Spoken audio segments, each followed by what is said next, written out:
데살로니가전서 3장에 대해서 오늘 말씀을 나누겠습니다. 제목을 믿음, 소망, 사랑의 목회로 삼았습니다. 사도 바울은 데살로니가 성도들을 생각할 때에 너희들은 나의 면류가 아니고 나의 기쁨이다 라고 그렇게 말을 합니다. 영적으로 내가 전도한 사람이 이렇게 거듭나서 예수를 믿게 될 때에 얼마나 소중한 생명인지 모르겠습니다. 이 생명들은 앞으로 영원토록 천국에 가서도 다시 만나게 될 것입니다. 그래서 바울은 자랑스럽고 또 늘 생각하면은 기뻐하는 것입니다. 그런데 데살로니가에 폭동이 일어나고 유대인들의 핍박이 일어나서 바울 사도는 저들과 생이별을 해야 됐습니다. 쫓겨나게 되고 덩그러니 어린 생명들만 데살로니가에 남겨지게 됩니다. 그래서 바울은 이런 것을 생각하면 참 견딜 수가 없었습니다.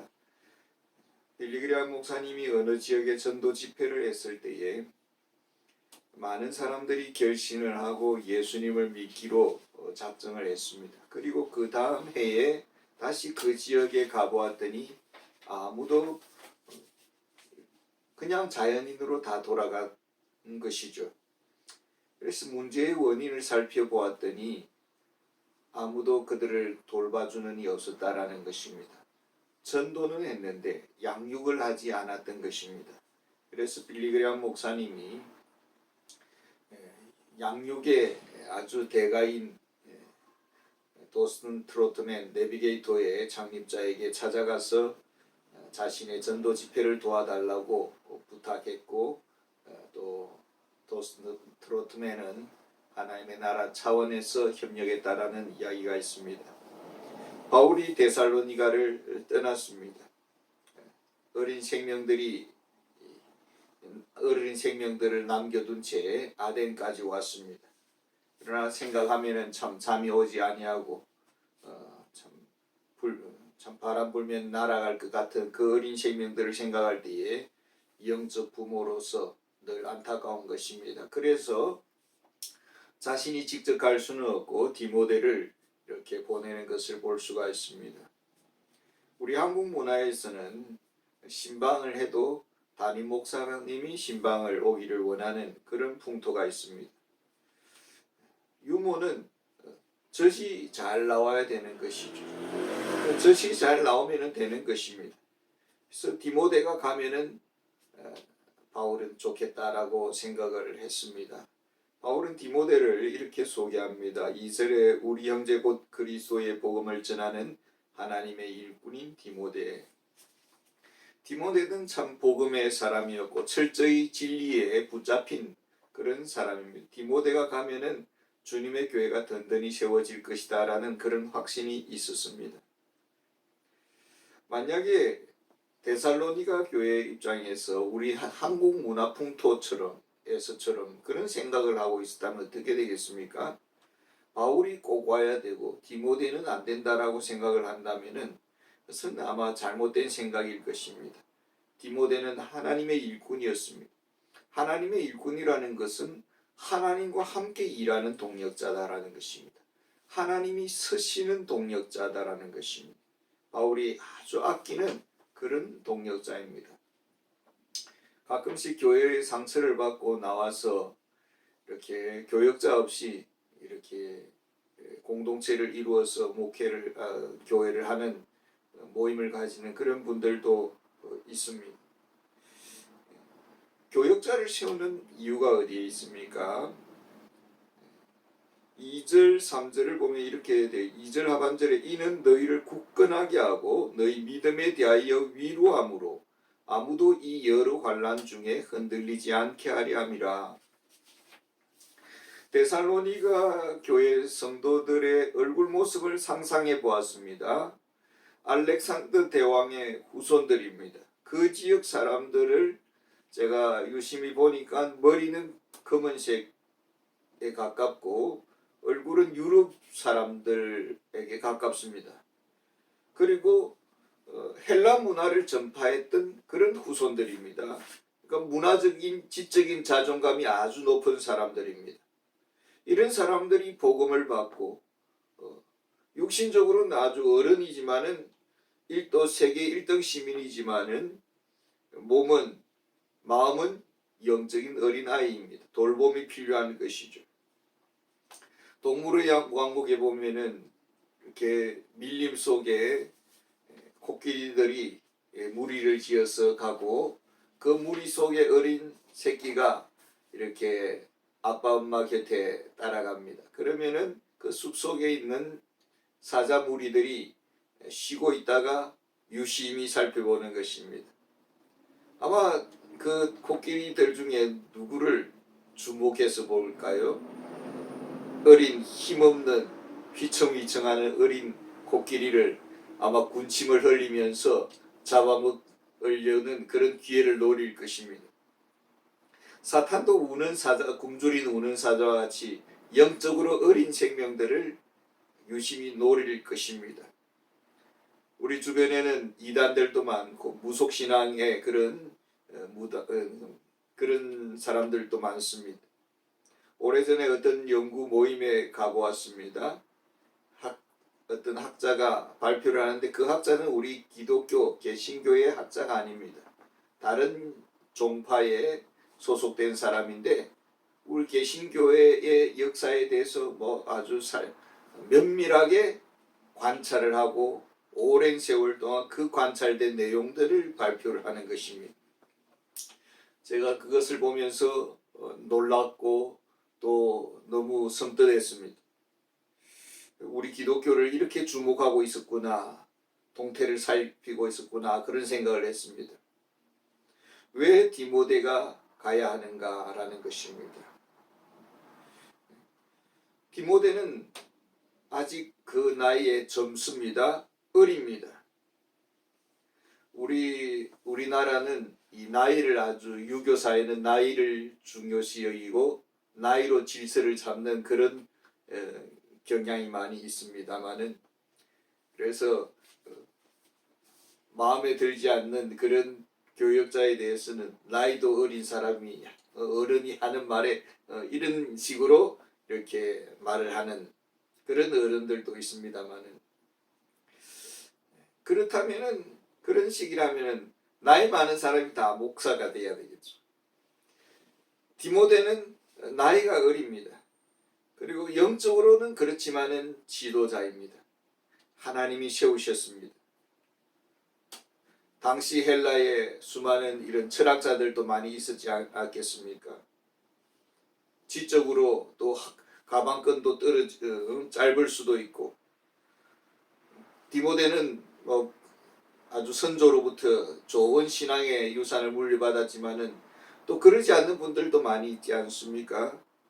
마음의 상처도 있고 또 어렵게 성장한 사람도 있고 그러나 하나님이 부르셨습니다. 하나님이 지금 그를 사용하고 있습니다. 그가 예수의 이름으로 복음을 전가할 때 놀라운 생명의 역사들이 일어나고 있습니다. 하나님이 부르셨다는 이 한 가지 이유가 교역자의 가치를 말해주고 있는 것입니다. 그것으로 충분하다라는 것입니다. 지금 하나님은 그를 통해서 일을 하고 있는 것입니다. 바울은 디모데를 보낸 목적을 5절에서도 이렇게 밝히고 있습니다. 혹 시험하는 자가 너희를 시험하여 우리 수고를 헛되게 할까 하미니. 아담과 하와가 시험에 빠져서 이 세상을 절망의 구렁텅이로 빠뜨렸습니다. 롯의 처가 시험에 빠져서 뒤를 돌아보다가 소금 기둥이 되었습니다.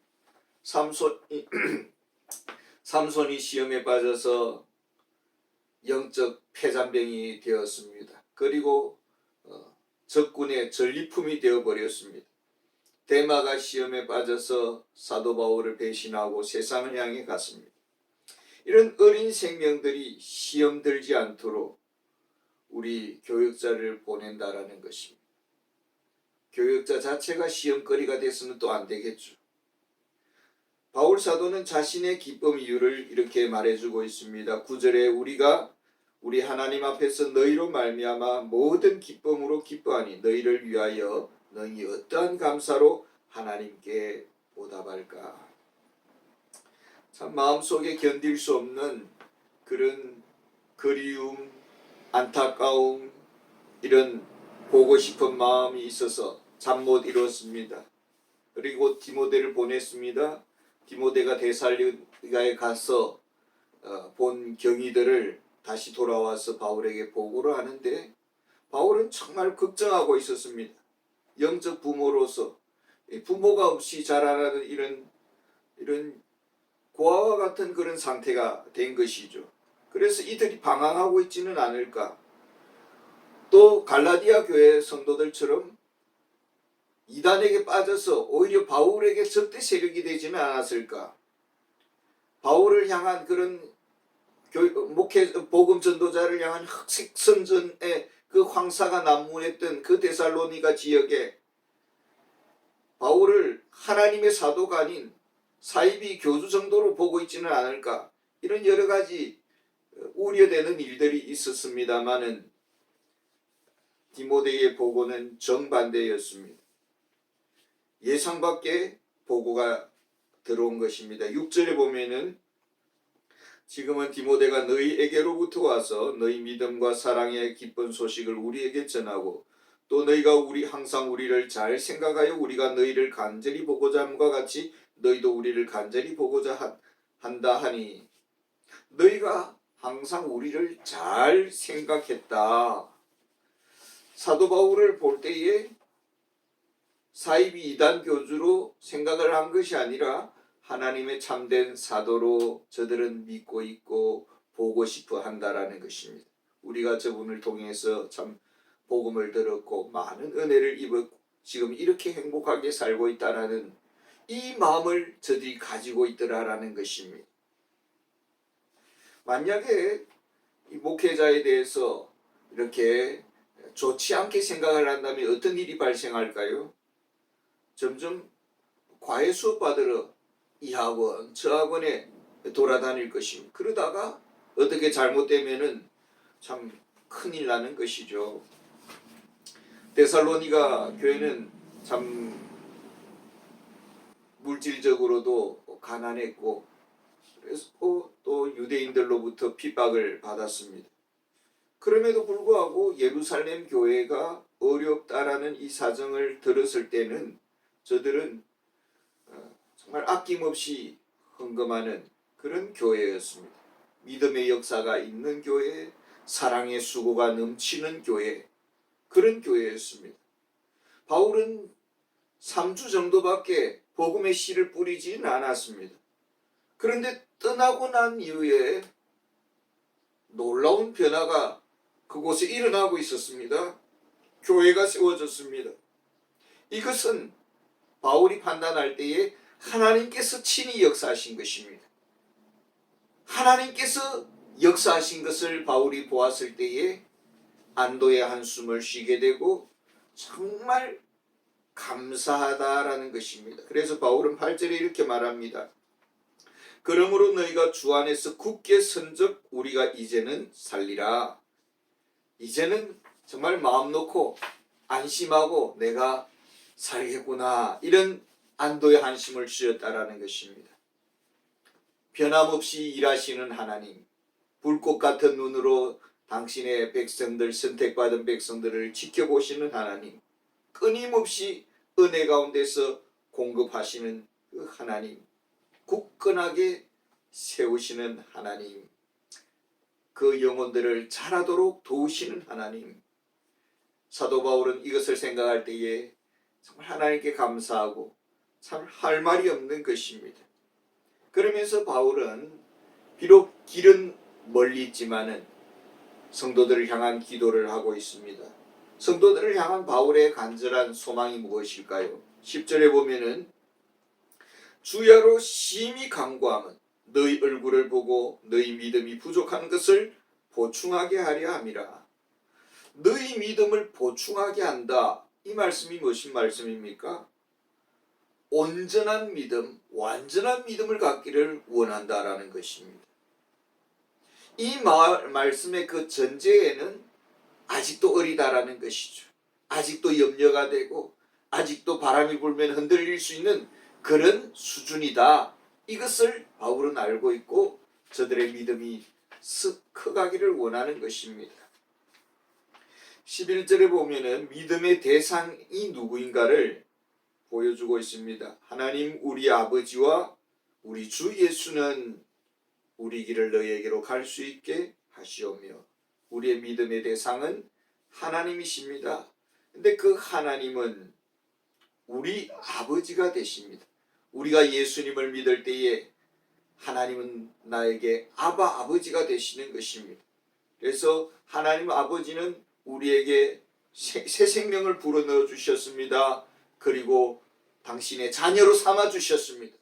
우리는 그 자녀의 그 안에서 그 큰 특권을 누리고 있습니다. 뿐만 아니라 독생자 예수님을 우리에게 보내주시고 우리를 위해서 모든 죄값을 다 지불하셨습니다. 예수님은 우리의 인생의 주인이 되시고 우리의 삶의 주권자가 되시는 것입니다. 그래서 바울은 데살로니가에 가고 싶습니다. 보고 싶습니다. 그러나 주님께서 너희에게 갈 수 있도록 허락해 달라고 그렇게 간구를 하고 있습니다. 사도 바울의 믿음은 주님께서 지금도 친히 주인으로 임재하고 계시고 주관하고 계시고 선교를 주도하고 계신다라는 것입니다.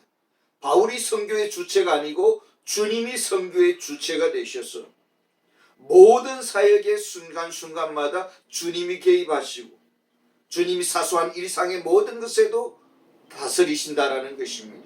그렇기 때문에 전적으로 우리 하나님 아버지께 예수님께 의존적인 그런 존재다라는 것을 말해주고 있는 것입니다. 참된 믿음은 어떻게 열매를 맺습니까? 어떤 믿음이 진정한 믿음입니까? 믿음의 그 진정성을 사도 바울은 이렇게 말을 하고 있습니다. 12절에 또 주께서 우리가 너희를 사랑함과 같이 너희도 피차간과 모든 사람에 대한 사랑이 더욱 많아 넘치게 하사. 믿음의 사람은 무엇으로 증명이 될 수 있느냐? 사랑으로서 그 믿음의 진정성을 증명하고 사랑의 열매로서 그 믿음을 진정으로 우리가 알 수 있다라는 것입니다. 왜 사랑이 필요할까요? 왜 사랑이 그렇게 중요할까요? 13절에 그 이유를 이렇게 문맥에서 이해할 수가 있습니다. 너희 마음을 굳건하게 하시고 우리 주 예수께서 그의 모든 성도와 함께 강림하실 때에 하나님 우리 아버지 앞에서 거룩함에 흠이 없게 하시기를 원하노라. 언젠가 예수님께서 이 땅에 다시 재림하실 것입니다. 그리고 하나님의 심판대 앞에 모두가 서게 될 것입니다. 예수 믿는 사람은 죄의 심판을 이미 예수님께서 대신 받으셨습니다. 그 대신 우리는 상급의 심판을 받게 된다라는 것입니다. 그 상급의 심판의 기준이 무엇이냐? 바로 사랑으로 행했느냐, 사랑으로 순종하며 살았느냐라는 것으로 평가를 받게 된다라는 것입니다. 바울은 우리에게 사랑의 대상에 대해서 이렇게 말을 하고 있습니다. 너희도 피차간과, 피차간이라는 것은 믿는 성도, 교회의 성도들끼리의 사랑을 말을 하는 것입니다. 교회 안에 믿음의 형제들 간에 서로 사랑해야 된다. 당시에는 주인과 노예가 교회 안에서는 한 형제가 되었습니다. 그러다 보니까 집에서는 여러 가지 속상한 일이 있다가 교회 안에서는 또 형제여 이렇게 되니까 아주 속상한 일도 있을 것이고 애매한 일도 있었을 것입니다만은 그럼에도 불구하고 사랑해야 된다라고 말을 하고 있는 것입니다. 사랑으로 삶이 평가받을 것이다. 사랑으로 주님 앞에 종말에 상급을 받게 될 것이다. 이렇게 말을 하고 있는 것입니다. 다윗은 시편 101편 2절에 이렇게 말을 합니다. 내가 완전한 길을 주목하오리니 주께서 어느 때나 내게 임하시겠나이까. 내가 완전한 마음으로 내 집 안에서 행하리이다. 우리가 주님을 사랑해야 되는 것은 지극히 당연한 일입니다. 보이지 않는 하나님을 어떻게 사랑합니까? 보이는 모든 사람을 사랑함으로써 그 보이지 않는 하나님을 사랑하는 것을 증명해 보이는 것입니다. 심지어는 모든 사람을 사랑한다라는 말 속에는 교회를 핍박하는 유대인들도 사랑해야 된다라는 것이에요. 또 교회 성도들 간에 서로 사랑해야 됩니다.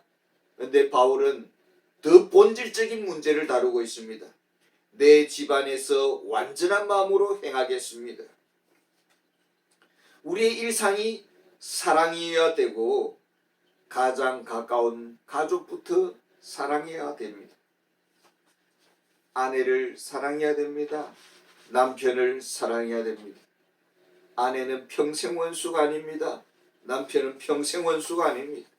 평생 사랑의 대상입니다. 자녀를 사랑해야 되고 자녀들은 동시에 부모님을 존경하고 사랑해야 됩니다.